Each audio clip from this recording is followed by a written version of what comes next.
Revelation 3189. From the 12th of July 1944. The power of divine love. Beings of God. The more impressively the strength of love is presented to the human being, the easier it will be for him to grasp the essence of the eternal deity, for he will then strive to test this strength. He will always and constantly practice love and consequently also be permeated by the eternal strength of love. But where God's love can become effective, wisdom is not far away. Knowledge will flow to the human being, he will be guided into knowledge, and the nature of God will also become more understandable to him, even though he will never understand the last on earth, even though he will never be able to fathom the whole depth of God's nature. But this is how far he penetrates in order to recognize God as the elementary power which is active everywhere in the universe and which only expresses itself in love. For everything that has been created and everything that takes place in the earthly and spiritual kingdom is based on his love. Thus love is the elementary power which visibly expresses itself to the human being who changes himself into love and now enters into tangible contact with the elementary power.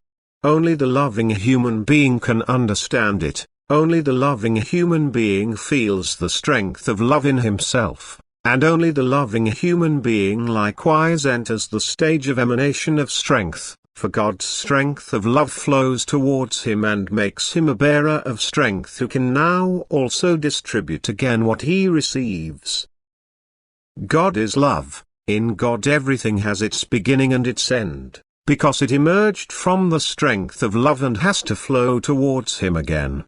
As long as the human being is without love, he is also without strength. He is so unlike the essence of the eternal deity that he no longer has any connection with him, that the flow of strength emanating from God does not touch him, and this signifies spiritual death for the being, for there is only life where there is strength. If love is presented to the human being as a redeeming principle, as a source of strength, as God's direct emanation, who is love in himself, then he can open himself to this influx by virtue of his will, by becoming lovingly active himself and thereby drawing God to himself, whose emanation of love he can now feel as a pleasing feeling of strength which drives and enables him to always work again with love. This becoming aware of strength is also the awakening to life of the spirit, for as soon as the human being has once received, thus felt, the strength from God, his striving will be directed towards constantly receiving it, because the state of weakness before now appears unbearable to him and he no longer wants to fall back into it. And the desire for God's love, for his strength, is also a guarantee for him that he will not go away empty-handed, for God provides everyone who wants to approach him with the strength of love. After all, this desire already proves his love for him. And in his desire for God, the human being will also give love to everything that surrounds him. He will practice neighborly love completely unselfishly, for this is the power of divine love, that it shapes him into love who does not close himself off to it through his will. The essence of God is love. He shares himself with all who do not oppose him, and he considers those who bend their will to him.